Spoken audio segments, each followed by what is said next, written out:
Welcome to the All Things New Devotion series. My name is Matt Parker. I'm your host, and this is week 30, the Sermon's Vision. Day 1, When the King Speaks. Matthew 7, 28 and 29. When Jesus had finished saying these things, the crowds were astonished at his teaching, because he was teaching like one who had authority and not like their scribes. As the Sermon on the Mount opens, Jesus sees the crowds waiting for him, but instead of addressing them, he goes up on the mountain and begins to teach his disciples. This discourse that follows wasn't practical advice or chicken soup for the soul. It's the king describing what it looks like to live in his kingdom. As he unfolds the royal expectations, he declares that the poor in spirit, the mourners, the humble, the merciful, the pure in heart, and the peacemakers are all seen by God himself. His kingdom wasn't coming to bless the rich and the powerful or even the historically religious.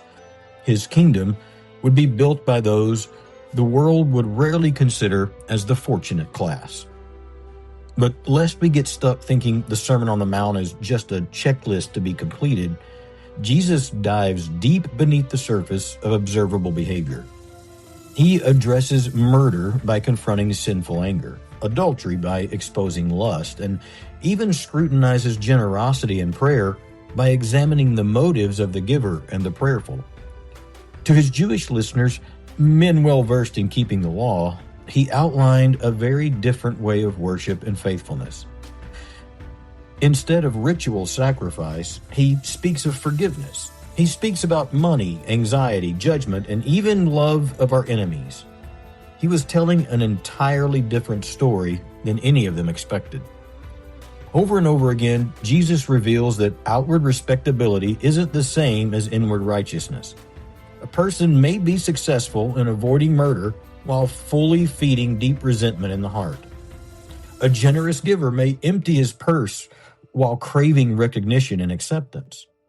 Jesus exposes the vast difference between appearing righteous and actually becoming the kind of person who loves God and their neighbor from the deep and real places of the heart. That's why this sermon cannot be reduced to a list of moral improvements. He's not telling imperfect people to work harder. He's showing a pattern of what a consistent and devoted life looks like under his gracious rule. He ends his sermon with a story of two builders. Both hear the words of Jesus, but only one puts them into practice. The raging storm reveals the true strength of the foundations underneath. The same is true for us when the storms of life come our way.